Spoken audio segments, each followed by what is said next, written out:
ನಮಸ್ಕಾರ ಸ್ನೇಹಿತರೆ, ಕುಕಿಂಗ್ ಕಡಾಯಿ ಚಾನೆಲ್ಗೆ ಸ್ವಾಗತ. ಇವತ್ತಿನ ವಿಡಿಯೋದಲ್ಲಿ ನಾನು ಆರೋಗ್ಯಕರವಾದ ಜೋಳದ ಹಿಟ್ಟಲ್ಲಿ ನೀರು ದೋಸೆ ಹೇಗೆ ಮಾಡ್ಕೊಳ್ಬೇಕು ಅಂತ ಹೇಳ್ಕೊಡ್ತೀನಿ. ಮೊದಲಿಗೆ ನಾನಿಲ್ಲಿ ಒಂದು ಅರ್ಧಕ್ಕಿಂತ ಸ್ವಲ್ಪ ಜಾಸ್ತಿ ಹಿಟ್ಟು ತಗೊಂಡಿದ್ದೀನಿ, ಜೋಳದ ಹಿಟ್ಟು. ಅದಕ್ಕೆ ಬೇಕಾಗಿರುವಂಥ ಪದಾರ್ಥಗಳು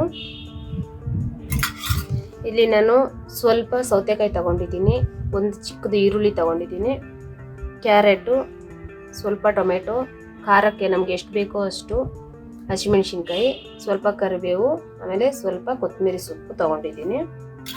ಇದನ್ನೆಲ್ಲ ನಾವು ಇದರಲ್ಲಿ ಹಾಕಿ ಮಿಕ್ಸ್ ಮಾಡ್ಕೊಳ್ಬೇಕು.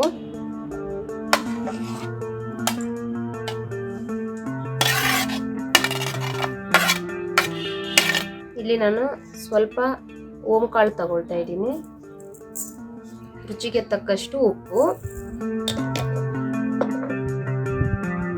ಇವಾಗ ಇದನ್ನು ನಾವು ನೀಟಾಗಿ ಮಿಕ್ಸ್ ಮಾಡ್ಕೊಳ್ಳೋಣ.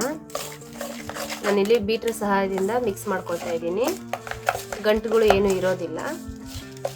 ಇದು ನೀರು ದೋಸೆ ಅಂದರೆ ನೀರು ದೋಸೆ ಏನಲ್ಲ, ಜೋಳದ ಹಿಟ್ಟಲ್ಲಿ ಮಾಡ್ಕೊಳ್ಳುವಂತಹ ಆರೋಗ್ಯಕರವಾದ ದೋಸೆ ಅಂತಲೇ ಅನ್ಕೊಳ್ಬೋದು.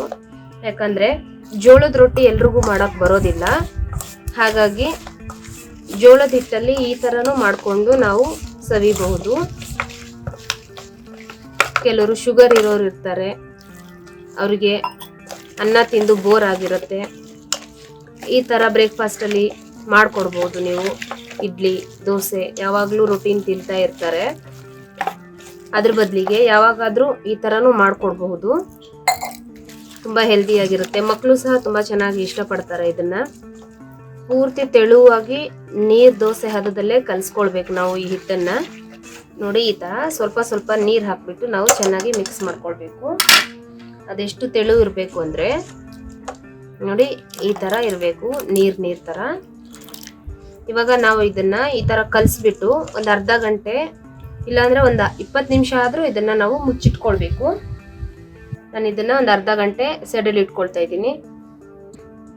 ಅರ್ಧ ಗಂಟೆ ಆಗಿದೆ ನೋಡಿ, ಈ ಥರ ಈ ಹದದಲ್ಲಿ ಇದೆ ಇದು. ಇವಾಗ ಇದನ್ನ ದೋಸೆ ತರ ಹೇಗೆ ಹಾಕೊಳ್ಳೋದು ಅಂತ ನೋಡ್ಕೊಂಡು ಬರೋಣ. ನೋಡಿ, ತವೆ ಈಗ ಬಿಸಿ ಆಗಿದೆ. ಇದಕ್ಕೆ ನಾನು ಸ್ವಲ್ಪ ಎಣ್ಣೆ ಹಾಕ್ಕೊಳ್ತಾ ಇದ್ದೀನಿ. ಮೊದಲಿಗೆ ಸ್ವಲ್ಪ ಎಣ್ಣೆ ಹಾಕ್ಕೊಳ್ಬೇಕು ನಾವು ತವೆ ಮೇಲೆ. ನೋಡಿ, ಹೀಗೆ ಎಣ್ಣೆ ಹಾಕ್ಕೊಂಡಿದ್ದೀನಿ ನಾನು. ಇವಾಗ ನೋಡಿ, ನಾವು ಈ ತರ ಕಲಿಸ್ಕೊಂಡಿದ್ವಲ್ಲ, ಇನ್ನೇನಿದೆ ನಾವು ಈ ತರ ಹಾಕ್ಕೊಳ್ಬೇಕು. ನೀವು ಎತ್ಕೊಳ್ಳೋಕಾಯ್ತು ಅಂದ್ರೆ ಆಮೇಲೆ ದೊಡ್ಡದಾಗಿ ಹಾಕ್ಕೊಳ್ಳಿ.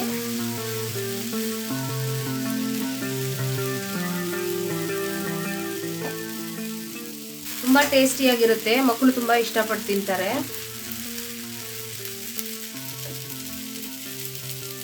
ಸ್ವಲ್ಪ ಎಣ್ಣೆ ಹಾಕ್ಕೊಳ್ತಾ ಇದ್ದೀನಿ ಮೇಲೆಯಿಂದ. ನೋಡಿ, ಈ ಥರ ಆಗಿದೆ. ಇದನ್ನು ಲೈಟಾಗಿ ನಾವು ಈ ಥರ ತಿರುಗಿಸ್ಕೊಳ್ಬೇಕು.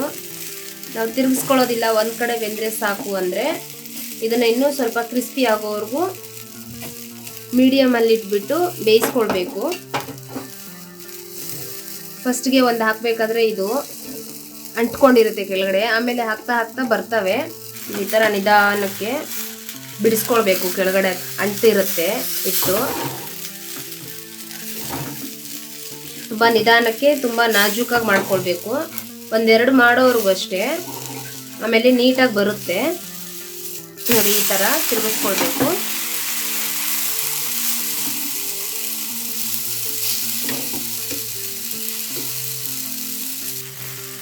ನೋಡಿ, ಹೀಗೆ ಮೀಡಿಯಮ್ಸ್ ಇಟ್ಬಿಟ್ಟು ಈ ಥರ ಬೇಯಿಸ್ಕೊಳ್ಬೇಕು. ನೋಡಿ, ಈಸಿಯಾಗಿ ಜೋಳದ ಹಿಟ್ಟಲ್ಲಿ ದೋಸೆ ಮಾಡ್ಕೊಳ್ಳೋದು ಈ ಥರ.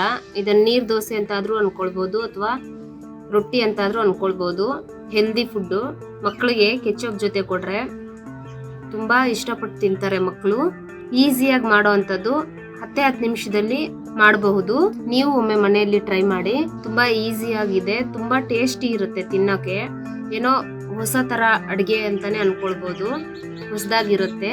ನೀವು ಮನೇಲಿ ಒಮ್ಮೆ ಟ್ರೈ ಮಾಡಿ, ಹೇಗೆ ಇದೆ ಅಂತ ಹೇಳ್ಬಿಟ್ಟು ಕಮೆಂಟ್ ಮಾಡಿ ತಿಳಿಸಿ.